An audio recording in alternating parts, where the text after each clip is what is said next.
Hello, hello. I am Kimberly Griffin. I am the publisher and co founder at the Mississippi Free Press, and you are with us at MFP Live. We are so excited to have our two I'm here with the fabulous Asia Wiggins um, from our editorial staff, and we are excited to have two very special guests from the Bean Path with us. We have Kanika, who's the executive director at the Bean Path, and if you don't know what the Bean Path is, we're going to learn all about it. And we also have with us Anik, who is director of STEAM and the Bean Path Makerspace. I thought it was Marketplace before we came on. So we're going to learn what a Makerspace is. We are so excited to have you ladies with us and to learn all about the Bean Path and the cool stuff you have going on. So, first up, who wants to tell us? I'm going to shoot this over to you, Kanika. Tell us about the Bean Path. Tell us how it started, and tell us um, what it has going on right now. Just give us the give us your whole pitch. Okay. Well, the Bean Path is the brainchild and vision of Dr. Nashley Cephas. She founded the nonprofit in 2008, and it is the first part of a expansive vision that she has for the city of Jackson and cultivating tech talent in Jackson. We are about to celebrate our fourth anniversary on October 8th. So we're getting ready for that. But the Bean Path is so amazing. We've had so many organizations and companies that are reaching out to collaborate with us, whether they want to collaborate in programming or they want to use our event space. So even though we're getting ready for our anniversary celebration, we have a kind of jam-packed agenda between now and then that we're preparing for. The way I've explained it to people is that the idea, when it's said and done, and we've done so much in that short amount of time. She just acquired another 7 acres of land on Gallatin Street. Um, when people say tech or tech innovation, they may say Denver, Colorado, or Salt Lake City, but the ultimate vision is for Jackson, Mississippi to be a commonplace name when people also say those words, tech innovation. So that's really what the Bean Path is all about. And what is Dr. Cephas's background? Um, why was this important to her? What has she done? I mean, I know, but what has she done in the tech space? Where did she grow up? Tell us a little bit about her and how she came to have this vision about Jackson, Mississippi being one of the most important tech spaces in the United States. Well, National Cephas is a applied science manager and a computer engineer. She works for Amazon. She is a Jackson native, born and raised. She and I actually went to school together. We're both products of Jackson Public School. And, you know, we had a teacher who recognized that Ashley had a gift when it came to science. And that teacher actually put her in a direction to learn more and to cultivate that gift. So that was the very, very beginning. But as Nashla went to school, went on to get her doctorate degree, she saw, you know, all these amazing things happening in states really close to us in Atlanta, having this, you know, kind of tech boom. And she said, you know, why can't this happen right here in Jackson, Mississippi? And like I said, being a Jackson native and knowing, you know, just her path, she wanted to bring that back to Mississippi. And one of the things we always talk about on the show is industry in Mississippi. And that's one of the things you just talked about. And we do have some strong industry in Mississippi with our auto plants, but we don't get we don't get a lot of the tech jobs. We don't get some of the more nuanced industries. Um, how do you think something like this could help us grow what kind of industry we attract? Well, it's huge. You know, Ashley has been featured in some major publications. We're getting all kinds of attention, you know, from all over the country, really. And I think when we get this kind of national press and we put, you know, Jackson on the map, Mississippi on the map, you know, we just built a Tesla plant, here. So it's happening. Um, and so I think that us kind of anchoring ourselves as, we are the beginning of this movement, this tech innovation will show, the country and the world that Mississippi has talents, which we know, I know that as a Mississippi native. But if you've traveled, you hear all kinds of things, and so we're trying to change that narrative. I love that. I'm definitely a fan of the Bean Path.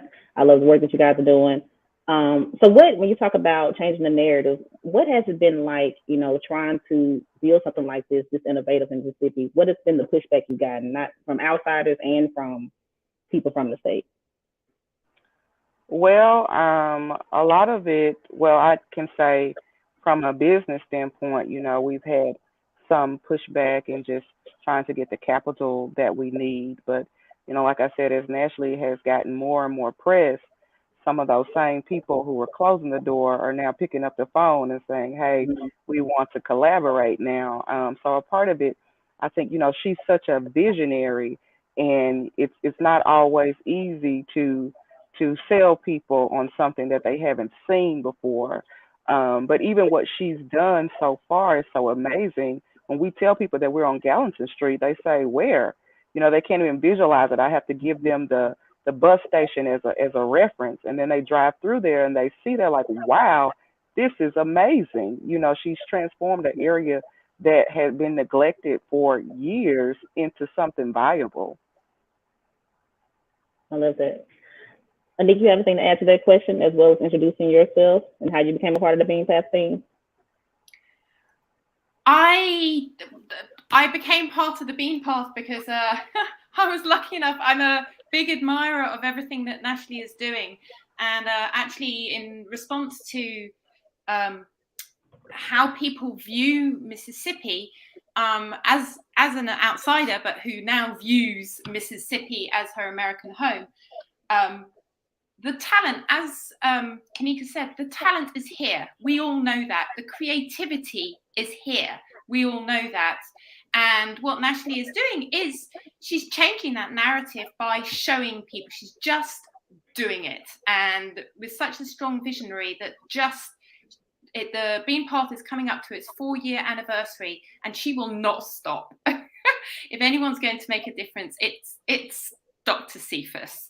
And so she is changing narrative by just doing it. She started in the libraries by doing consultations and bringing in tech volunteers to just support the community with any tech advice that they need, whether it's setting up your email address or helping create an app, whatever it is. And she's just kept on going and growing to where she is now. And now we have a space. We have Bean Path has a home, which is how I've come on board.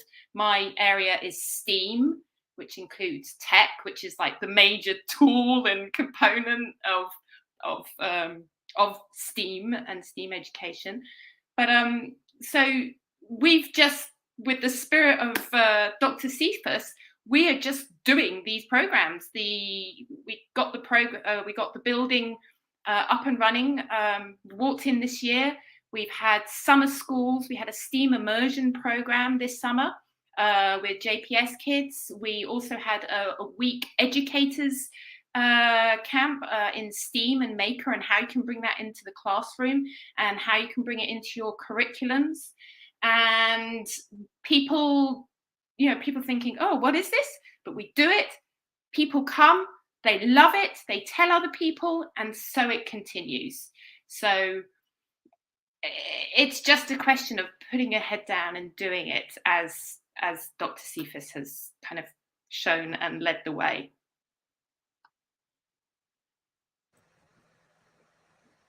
So one of the things I think about is when we were talking about bringing industry to the state. I think that what you're doing affects pipeline. And one of the things I'm interested about, so we have great engineering schools around the state. We have great science programs around the state. I'd love to see the statistics of how many engineers stay in the state that got this great economical education. How do you think this will affect the pipeline for people who may end up, in the tech industry? How will this affect the pipeline for folks staying in the state? Um, are you getting any feedback from young people about that?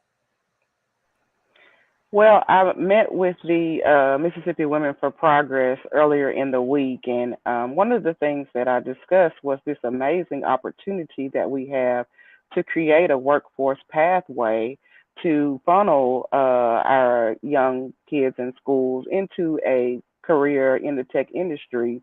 You know, Mississippi is a place where people are either staying or they're getting out as soon as they can.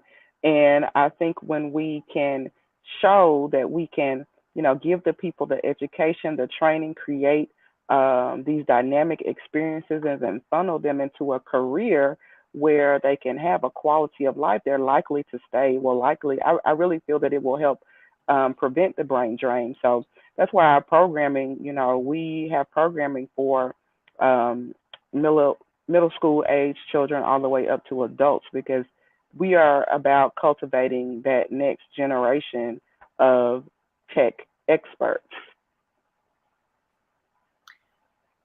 I think also one thing that people, and I'm not from a tech background, I've worked with tech and techies all my life, but one thing that always amazes me is that the tech industry isn't just programmers, it isn't just computer scientists, but it's a whole industry in itself. So it's the designers in there, it's the project managers in there. So yes, learning about tech opens up such a vast world.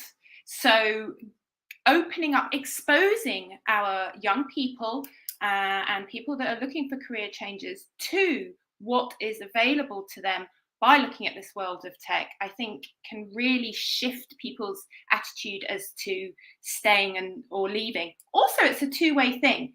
The more we do here, we do these programs, we expose people, we show them what they can do in this world.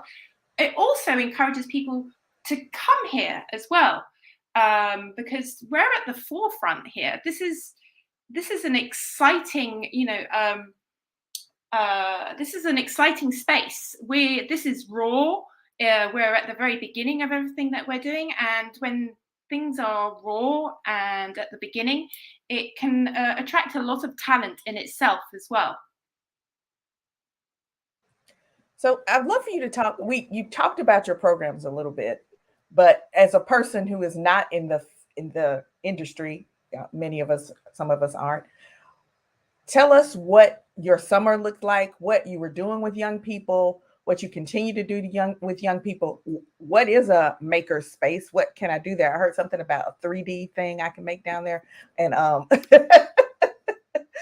what? And I know that's a big question, but I want to give you some space to answer it, because I know you have so many things that you're doing. And how does the Bean Path play into the tech district? What are all the pieces? Do you want me to run with this, Kanika? Okay, jump in, Kanika, at any point. So the Makerspace is the home of the Bean Path. It's the first building to open in the tech district. The tech district is a 16 acre development now, I think it's growing, of multi-use, multi-purpose development, which will have a grocery store, it will have cafes, restaurants, it will have mixed housing, it will have an incubator, it will have collaborative workspaces, research centers, and so forth. So the first building that is opening in this development, in this campus, is the Makerspace. So what is a Makerspace? It's one of those buzzwords. There's this whole movement, again, it's just a buzzword, called maker. And basically it just means making. It's a place, it's a community workshop where people make stuff. So you can make anything from whether it's an app or a robot or clothing or furniture.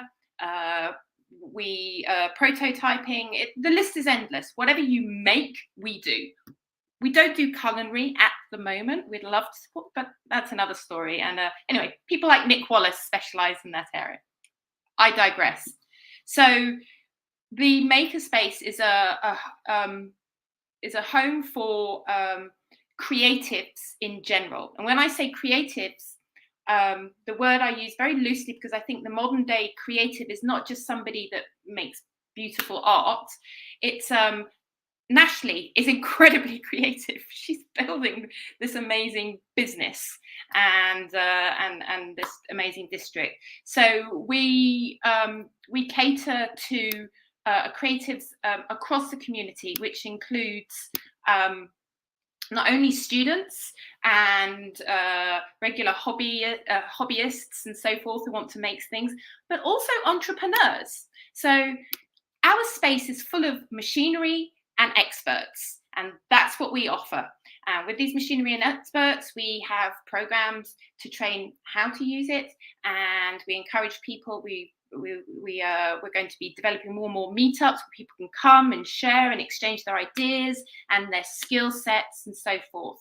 So with this, in this environment where it naturally becomes a great incubator for small businesses.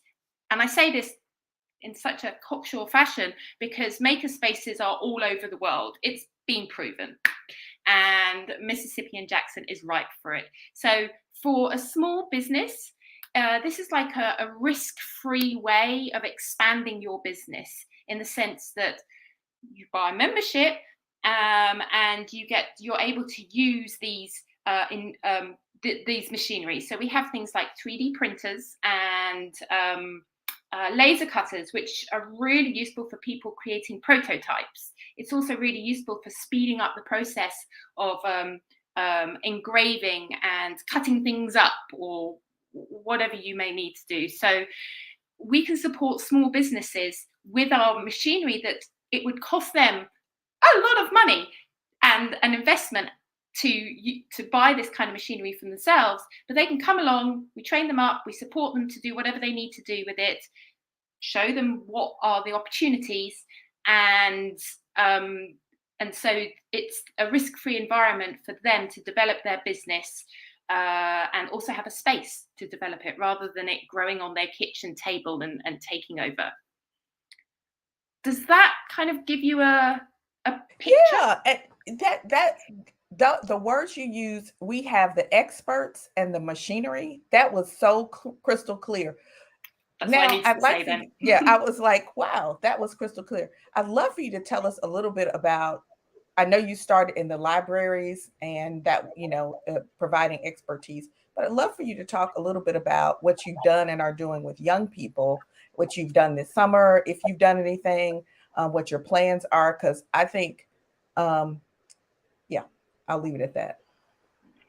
So this summer, we offered our first STEAM immersion youth camp, and we had 62 participants. And this was a camp where the students got to experience, what did I call it? Our robotics exploration statement, where they could build and program robots. We had experts dealing with textile and fashion design. They were using sewing machines and creating things that way. They also got to learn, what am I forgetting, Anik? They had, architecture and design. Architecture. Yeah, so this was, like I said, an immersion camp where these young people could come hands-on, and not just interact with the equipment and learn these skills, but also be exposed to these tech experts and other young people who had similar interests. And some of the feedback that we got from parents were things like, my child found their circle, or my child, understands that it's cool to be smart, or it's cool to be curious. And so I particularly as my background, I am a certified teacher. So just that component alone was really amazing to me, exposing young people to something. And Anik, you can tell them about the young guy who his thoughts on meeting an architect. Oh my goodness, can I tell you that I love this story. So many stories that were really powerful that came out. So this one chap, I can't remember his name now.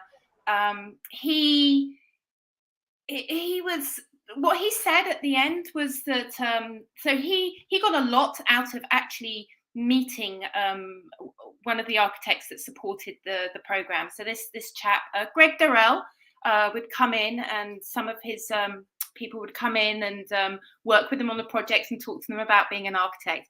And this young chap was just blown away by the fact that he could become an architect. This is something that's accessible to him. It's something that's there in his hands, and he always thought it was an abstract thing that wasn't for somebody like himself, and he realized that he could do this, and he really wanted to. And we have many stories like that. It's I think the exposure and the hands-on and is what really kind of turns something in people's minds and their vision for their future. I love that. I love what you said about Kanika, about it making it cool to be smart, making it cool to be curious. And I like what you said, Anika, about accessibility and exposure. I think that's one of the main things we need here in the city is because the children they have no idea that these type of things, like you said, are tangible for them. And that's what's making the vision clear, is that this is what they can touch, something they can learn, something they can do, and they can see others that look like them doing it. And that's very important. I just want to ask you guys, so what's next? I know they have a lot of groundbreaking. I don't know what the schedule is like as far as like the development of the property. Where are y'all now in that schedule? And what's next? We just closed on 7 acres kind of behind the Makerspace. There's a lot that goes into like acquiring land and, codes and all of that. I think right now we are focusing on really honing in our current programming and creating a vision as we grow and expand. With me coming in very recently, I have the task of really sitting down and seeing, mapping out our vision for the future. So we're in funding mode. Most nonprofits never get out of that mode. So our donors are, we're so gracious. They are the reason why we're able to offer the programming that we do have. But we're really looking to build our capacity right now. I love that. I'd like to maybe go back because I don't think we explained something that's my fault because I thought about it at the beginning of the hour. STEAM. How is that different from STEM? It was like we were doing STEM and now we're doing STEAM. And so the A just means and science, technology, engineering, and mathematics. So I'm not sure what committee got together and said, you know what we should do? We're gonna shake things up. We'll add this A, mess people up. We're gonna put an A in there. Right. But all of those things are, connected. So and we talked about, one of the things I always say is you don't believe what you don't see, and that you're introducing folks to all these different like I'm sure some of my friends would become architects but all they knew was engineers, right? That's who they knew. That's who they had interaction with. Let's talk about Black women in this space, because a lot, and women in general, probably, mm-hmm. a lot of times women are funneled into the liberal arts. Nothing wrong with the liberal arts, English, law. They're kind of funneled into that wordsmithing place. Tell us why programs like this are important to little girls and young women and older women, because I'm going to come in there and I'm going to make me something off that 3D printer. I hadn't figured out what. Well, we love that. We have a lot of people of all ages who come and get their making on. So women in tech, Black women in tech, you know, what we're doing is very groundbreaking. Our founder is a Black woman. Most of our staff are Black women. So, when it comes to exposing young girls to tech opportunities, we're talking about shifting some generational, disadvantages because right now, some of the highest salaries are in the tech industry. So, we're opening up new career paths by exposing young Black girls to tech and letting them, know that, hey, you can take your place in this industry, and not just through, traditional avenues. Like Anik said, she doesn't have a background in tech. I don't particularly specifically have a background in tech. Um, but that exposure piece is so important because you get to learn. Google is not just engineers or programmers. There's diversity and inclusion. There's operations. There's a whole list of jobs, that one could potentially find or a pathway to a tech career. So that's why, what we're doing is so important. Just the exposure piece alone um, has the power to really change the narrative and change the trajectory of someone's future. And I'm gonna turn it over to Asia, but one of the things you were talking about is generational disadvantages. One of the things I think is interesting is you probably have some opportunities, and this is more a comment, not less of a question, to help people with some alternative ways to get to a career. Because we all know there are certifications you can get without necessarily an undergraduate degree that where you can make more than a decent living. That people just that is the information is not out there, and so I think what you guys are doing is so important because is if basic information gets people from point A to point B. Yeah. But I think Asia had a question next. I mean, you keep going. You keep going. I like where you was going with it. Well, I have a I could say to that, I have trained young adults in career development, and when I mentor, I always ask them, what is it that you want to do? Because the traditional go and get a 4-year degree does not work for everyone. I mentored a young lady a couple of months ago, maybe beginning of the school year, and she loved to design nails. And I said to her, you could be building a business right now. You have all the tools you need. And that's really what mentorship is. We are letting someone, empowering them, one, and then two, reminding them of the resources that are available to them. I'm all about connecting people to resources. That's really the essence of the Makerspace. We're connecting people to our training. We're connecting people to our equipment. We're connecting them to, our tech experts. So yeah, when we position ourselves to step out from behind our computer and get into schools and into programs or bring those young people to us, that's where the magic happens. One thing I found myself saying, I'm not a teacher, but during the summer camp, I spent a lot of time with these students, and really just using Nashley as our core inspiration here. It's about just doing it. And so these kids creating something, anything, it's all about creative problem solving. And through creative problem solving, you're learning so much about yourself and your skill sets, what you like, what you don't like, and so forth. So creating, whether it's a garment or a robot, and adding it to their portfolio.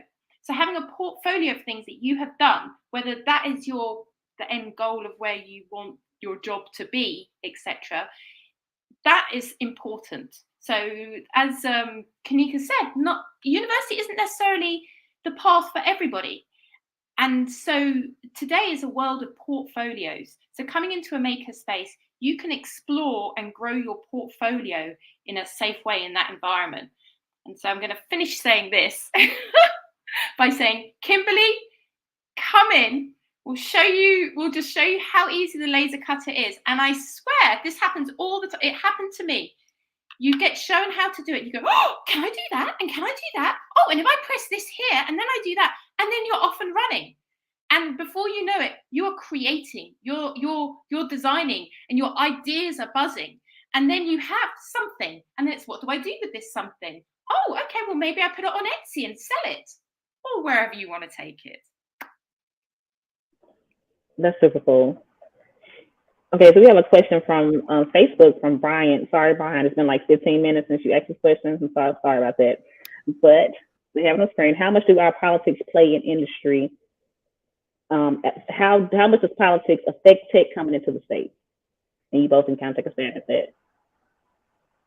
Well, I think we've seen that Mississippi's politics have affected just about every industry into coming into the states, where, you know, before we changed our flag, we had people refusing to come here until we got a new flag. You know, now we have water crisis and things going on in the Capitol. But I think, as Anik said, in the vein of just do it, once we get people here, it changes. Last night we hosted participants from Magnolia JS, which is a JavaScript conference, and they were from Chicago, Atlanta, all over, and they came here, you know, to learn more about their tech industry. And that, you know, that conference is going to grow. It's going to get bigger and bigger. So politics definitely play a role, but tech is so big and it's constantly changing and evolving. I don't think it's in any way can stop what we have going on. Maybe a speed bump, but it won't, you know, it won't stop us. I like that energy. Nick, do you have anything you want to add to that? I think Kanika's spot on. I think there's always speed bumps, you know. The Beam Path has only been going for 4 years and it's got a grand vision. But I think we're just doing it. And the more we do it, the more other people do it. And it's about the community, you know, just kind of coming in together and collaborating and building on each other's shoulders and ideas and so forth. And things will happen.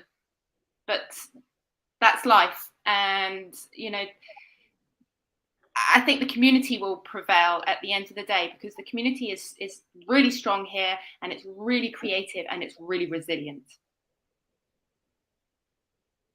So you all were talking about, we talked a little bit about the vision for the district. And I'd like to know personally, what are you most excited about for the tech district? I'm most excited about the food. That's who I am. If there's a coffee shop and food, I'm a very basic person. So mine is close to that. You know, the tech district will have a grocery store, and I am the kind of person that if I'm in I love ethnic grocery stores, and you know, I will go to 4 different grocery stores just because I like 2 things at each one. So I'm excited to bring, you know, some variety into Jackson. And just think about where we're located. The closest grocery store is what, 15, 20 minutes in either direction.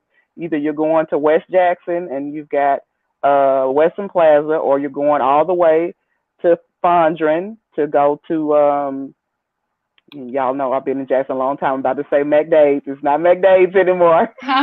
We know what you're talking about. We know what you're talking about. We know exactly right. You know what I'm talking about. Yeah. Right. You're going down, you know, Fortification, or you're going all the way to I-55. So it's a great location to have a grocery store, because there are people who live downtown, and that's a growing area as well. So that's going to be so convenient and amazing for people to be able to just go around the corner and go to the store or go get some coffee. So I'm really excited to see that residential component of the tech district come to life.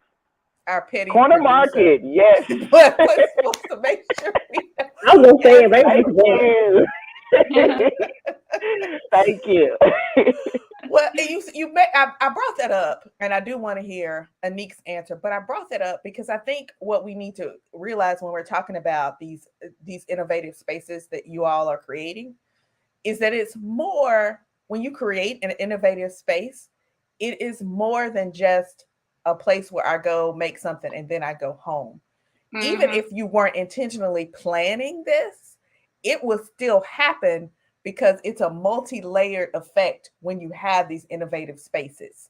So if y'all didn't have a grocery store, somebody would build a grocery store next to you because they'd be like, there are people coming in and out of this building all the time.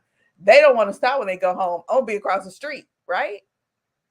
And it's a whole ecosystem that is being built.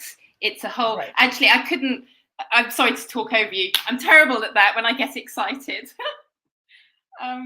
So when I'm listening to Kanika talking about the ethnic food store, I'm like going, yes, that's my favorite bit too. And then I was thinking of this and that. And I started thinking, you know what, I can't wait to be in that ethnic food store and hearing people talk about the ideas and their visions and what they're doing because of this ecosystem that has been created, this culture, that this space and everything that Bean Path is doing, starting with the Makerspace, is creating and supporting a culture. So in that ethnic food store, people are just going to be having such cool conversations, whether it's about the food or everything else around it, and how and their creative ideas and visions. I love it. I actually stay downtown, and I tell you, I take the long way. Like I'll go around Monument. I stay on Capitol Street. I'll go Monument and go down Gallatin just so I can drive through there, and I can just visualize what it's going to be. I just love just driving through there and seeing what the future's going to bring. So I'm excited about it. Yeah, you know, we've already the changes that we've made on Gallatin Street. Everything from street lights, you know, to just manicuring that area a little bit, and there's more to come as we make the connections and you know, and get the funding that we need to expand. So it's very exciting, especially when you think about, like I said, an area that was neglected to the point where it's just a blip as you drive through to now it's bright, it's beautiful. We got a beautiful mural, you know, in process of being painted. You know, so it's really amazing. It's wonderful. I have two questions. Okay, so my first question is, I know we're all familiar with gentrification. You know, building new developments are always great for the community, but how are you guys including the community that's already there in as you're planning this tech hub? Anika, I think that's a great opportunity to talk about the humanities project. So everything that we are doing is fundamentally it's led by the community. So everything we do, we have so many ideas over here, and so we talk to the communities that we're looking at serving. And as I already said, there's various different communities. There's the students, there's the entrepreneurs, there's our local immediate community, there's the everyday creative and hobbyist. So we've already been doing focus groups. So we did focus groups with JPS students, and that the outcome was the summer program. We've done focus groups with JPS educators. The outcome was the week of STEAM and a maker week for educators. And we're just looking at who are our neighbours. So the next group that we're really wanting to dig into are our neighbours. So the zip code that we're in, which sits right between downtown and West Jackson, we're kind of squished in there. And who is our community, and how can we serve them, and how do they want to be served? What do they want from a makerspace like this? Because at the end of the day, we can sit here and buy machinery and put on cool programs that we like, but we always say, this is not our space, this is not our makerspace, this is the community's makerspace. So we always forever are asking the community to tell us what they need and what they want. So through these focus groups, we do that. We also rely on the maker community and the creative community coming to us and connecting with us and letting us know what they want. If we have a good group of people that want to do a certain type of program, then we can then reason us actually bringing in somebody that's an expert in a certain area and creating that program. For example, I've had a couple of people ask about, not stained glass windows, mosaics. And I was thinking, yes, we can do mosaics. We have somebody that can do it that's already here. If we have 10 people, we can rock out a program. So we're completely community led. I love that, and I think that's what sets y'all apart as well. Because there's a lot of developments happening that are not including the community, that are not including the history of the community or the people. And I think that is what will help you guys be sustainable, because it'll be something that can evolve as the community evolves. And y'all also gonna have like grocery stores and lofts for students and all that is in restaurants. Is that true? Sweet. Yes. It's all going to be there. Oh, Yes. yeah. Oh, we have a comment from Wendy Shannon. Felt so important to have a grocery store accessible to residents. Yeah, that's an exciting opportunity. So I'm putting in my bid for a class, middle-aged ladies making jewelry on the laser printer. On the Yes. laser printer. Yes. Yes. We would love to build that out for you. Mississippi inspired jewelry. So yeah, that's my focus group. I've already spoken with them. That's what we want. We'll be down. She should have met with the committee. Right. They don't know anything about this. People are like, what are we doing? We're going downtown with making jewelry. So actually, Kimberly, we're opening officially October the 8th. So we have our anniversary October the 8th, and that's when we're going to launch our programs officially. So we have actually already been talking to some people. People have mentioned jewelry making. So October the 8th, sign up. If I don't see your name on there, I'm going to be really disappointed. You have my email address. So talk a little bit about the Makerspace and what that membership looks like. You talked about you pay for a membership. What are the hours? What's my access? What do I get? Talk a little bit about that. So like we said, we are community led. So that's one of the things we're still fine tuning it. And I think we will continue to fine tune it as we get to know the community and their needs. Right now, we are thinking of a community membership and a maker membership.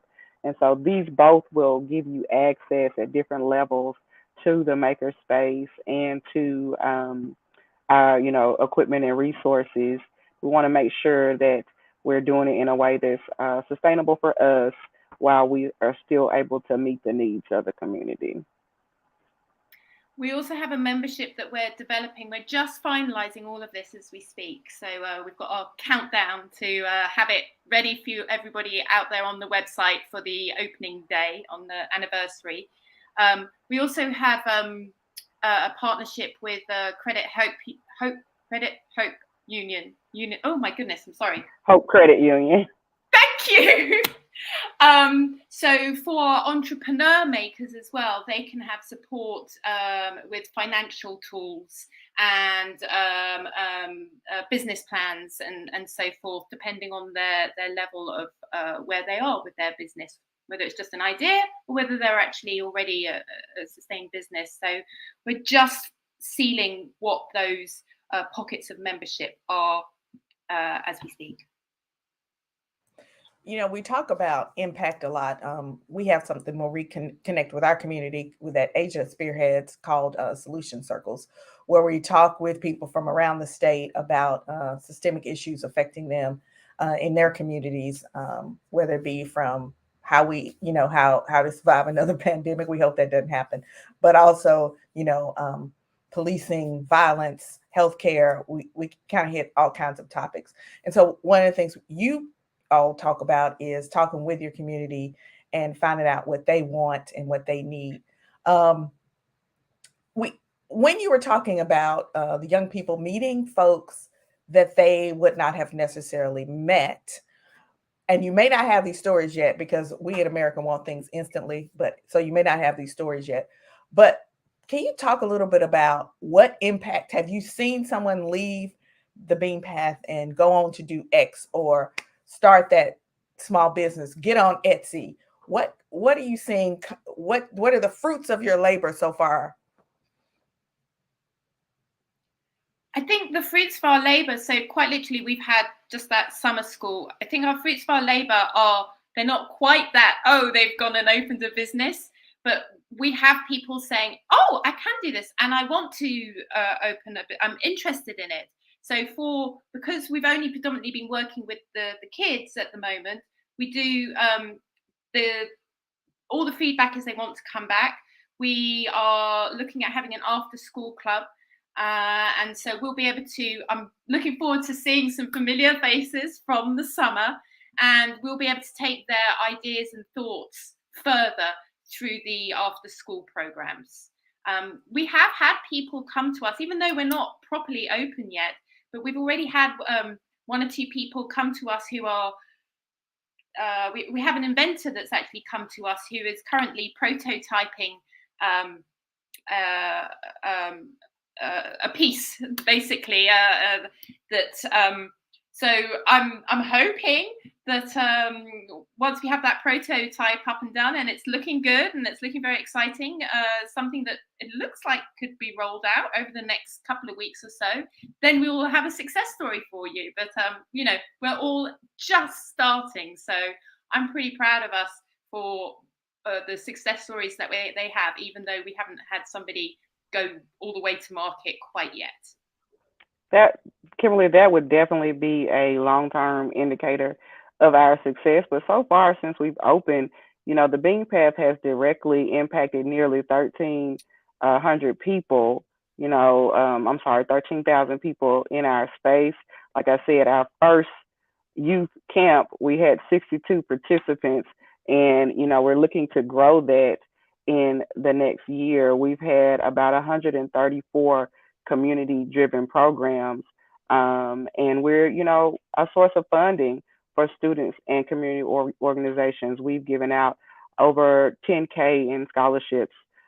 So that's how we're measuring our impact right now, and it's only continuing to grow. That kind of leads me into my next question about you guys' upcoming fourth Bean Path anniversary. Can you tell us a little bit more about the anniversaries, what they've been the past 3 years, and what this fourth year is going to bring new and exciting? So it's our celebration. We're celebrating the participants who've been positively impacted by our programming. We're giving everything from raffles to scholarships. We are celebrating teachers, that teacher that I mentioned earlier that saw that, Nationally had something special. She actually created a scholarship for her. So we have a scholarship where we celebrate and recognize a teacher who's gone above and beyond. So, and that's the kind of programming that we're looking to expand. But, the anniversary is just a fun time. We're going to have pins, fish. Look, that's all I have to say. I can end it right. I can drop the mic. We're gonna have pins. We're gonna have oh, now she's coming. We're gonna have snow cones and nachos and good music. So we really want people to we want to create an experience when people come to the Bean Path in everything we do. Our event last night was an after party for a conference that Dr. Nashley Cephas was a keynote speaker for, and our team really went above and beyond to turn it more than an after party, but to create an experience that these people are going to remember. They're on the plane this morning headed back to Chicago, Atlanta, thinking, "Wow, I really had fun in Jackson, Mississippi last night." So that's what you can expect when you come to our anniversary celebration and enter one of those rifles. You might walk away with a Chromebook or who knows. We have some amazing sponsors, and we're steadily getting more in. People can also have a chance to experience the equipment as well. So it's the opening of our home, which is the Makerspace, so they can come and do little tasters on the laser cutter and just get a little feel for what we have there, see the other equipment as well, and just see what we're all about. That's awesome. So I want to ask you guys, do y'all have any upcoming collaborations with anybody, any of the tech industries in the city, or anybody else that that the people may know that we'd be excited to hear about? You guys collaborating with? We have a lot of irons in our fire right now. We've met with the state in talks of collaborating with expanding and let me say, not expanding, but helping to bring digital equity to people through library programming. We are recipients of the Kellogg grant, and so through those funds, we are building out programs and offering more scholarship funds. So it's not the easiest way to answer the question, but like I said, we've had so many people call to want to collaborate with us and do things with us. Anik, do you know of any off top? There's something you told me about this. I haven't been involved in this. Is it called ACP or something like that, where people basically we're just about to start a partnership where we can support people to make sure that they have digital access. Am I right? So this sounds really cool. Yes, this is the Affordable Connectivity Program. So this is a federal program that brings internet service, free or subsidized internet service to underserved communities. And so we will be partnering with that program and possibly either training entities. So they're partnering with Black churches. So we will either serve as trainers or a sign up spot so that people can come and get help walking through the application process to sign up for affordable or subsidized internet. Is that something you hear about in terms of access when you're working with different households and families? One of the stories that Azia and the BWC, I guess I'm on the team too, BWC team, I convene solutions circle, I don't write anything, discovered in one of our counties, Knoxville counties, they talk about lack of fiber, lack of broadband. But I find that is not, I'm on the phone, I'm on the Zoom with people all the time, all over Mississippi in some of our bigger cities who have trouble with internet access, which of course is a trickle down effect. Then you have trouble with school, then you have, if you are kind of a techie person, you have trouble even being able to tinker around. As an educator, I have seen some very interesting things. I've worked in very affluent school districts where, the programs like this, they say, oh, we don't really need that. And I've worked, last school year with JPS, during testing season, we had students who were, the computers were shutting down in the middle of standardized testing. So there's definitely a need to, and when we went virtual, there were a lot of young people in households who did not have access or to the internet. And so you think about it, nearly everyone has a cell phone, but do they have Wi-Fi? How are they accessing the internet? So we're talking about sitting down at a laptop or a desktop. That access tends to be, that's where we tend to see the need. And that really, when you don't have access to a desktop or a laptop, that can really handicap you. Especially if you are like applying for some of these programs and when you have to do like a longer explanation of why you want to get in a program, when you have to do homework and you're trying to do it on your mom's cell phone or grandma's phone, and and you bring it to me and as a teacher, and I have to take a deep breath and say, well, the baby tried, I don't know. But so I think that's a part that we forget, that just about everybody has a cell phone, but not everybody has a laptop or a desktop and that type of internet connection. And then I have one question, and I don't know if my question may drag us out, but I don't know if we'll give Azia, if we'll allow Azia to give one more question in. So you touched on this a little bit, both of you touched on this a little bit, but the more I thought about it, so we're coming off a boil water notice that started midsummer in Jackson, Mississippi. There's a narrative about downtown Jackson, Mississippi. Although if you want an apartment in downtown Jackson, Mississippi, you have to get on the waiting list. I don't think people understand that. It's like there's a narrative. Why Jackson, Mississippi? Because it sometimes some days it's tougher than others. Jackson is the heartbeat. Why not? Why not Jackson, Mississippi? Jackson is the heartbeat of the South, and as I was explaining to a young lady yesterday, so this is a very unique place. We are in an area where we have a high rate of people experiencing homelessness, and 10 minutes away from here are $1 million homes. Yeah. So, and like you said, downtown apartments are, you have to get on a waiting list, or they're 15, $2K to rent monthly. So given that dichotomy, I guess, for lack of better words, how do we bring some equity to this situation? I think that's the role that the Bean Path plays, is making tech more inclusive and equitable. And so that's, we are boldly taking our stance in Jackson to provide that, and creating the roadmap. The programs that we're creating, that Dr. Nashley Cephas is creating, we've already gotten calls from universities and colleges that are saying, hey, we want you to bring that to our school. So we're creating the roadmap. Mississippi will, lead the way in this. The Bean Path will be the shining light to show them how to do it. I'd like to add to that, one, there are other places in the world and in America that, they just don't seem to get as much press, it feels. But I've been to places where I'm like, really? So, and one thing about this place is, okay, yes, it has its troubles, like so many other places.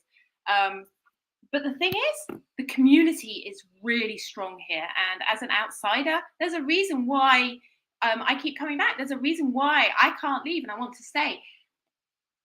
Where there's the troubles and the inequity and the financial issues here, it makes it the final frontier in a way.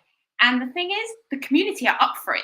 They're up for being that final frontier. There's that, come on, let's just do it. I swear I'm not doing a Nike ad over here. I keep saying do it.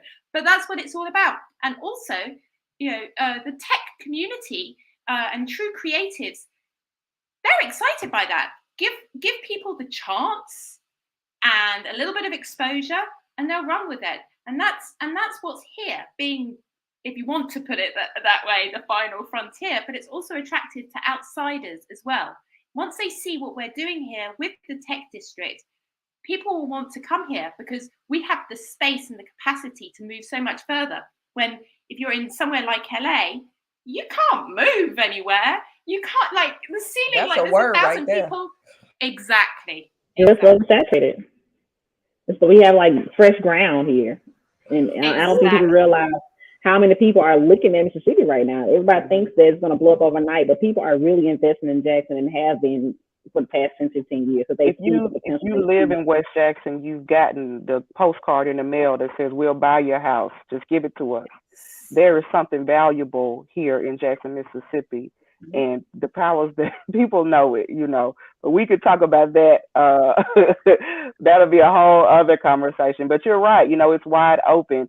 And what I love too about Jackson in terms of entrepreneurship, there's room. Yeah. There's room.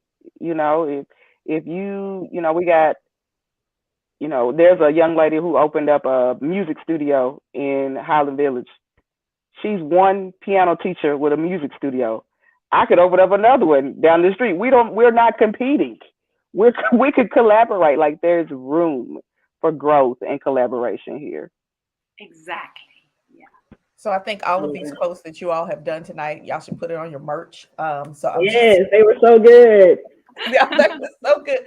Thank you both so much. Our producers are yelling at us, as they often do when we have these rich, full conversations.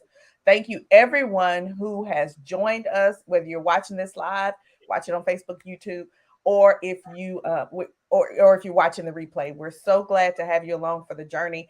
I can't go without saying that we are also a 501c3, and we have a wonderful opportunity. We have what we call the MFP VIP Club, which is it's at least $10 a month or $100 a year. It's a reoccurring donation. And we have virtual member events every month that are amazing. And if you join, when you join, I shouldn't say if you join, when you join, you get the opportunity to watch and listen to all of our other events that include folks like Angie Thomas and Anjanou Ellis. Next up, we have Jerry Bell, who is a retired naval officer, and she is helping people learn how to write their memoirs. She's an expert in this area. And her next talk is September 27th. That's on a Tuesday night at 6 p.m. It usually goes about an hour and a half, and you can always catch up. But this is a great time because, taxes are coming to make your donation, your reoccurring donation, and join the MFP VIP Club. It has been an amazing conversation. I can't wait to meet you ladies in person. Azia, as always, thank you. Thank you. Thanks for having me. And thanks, guys, for coming out. We appreciate you and all the work you're doing. Thank you for having us on the show. Really appreciate it. All right. See everyone next time.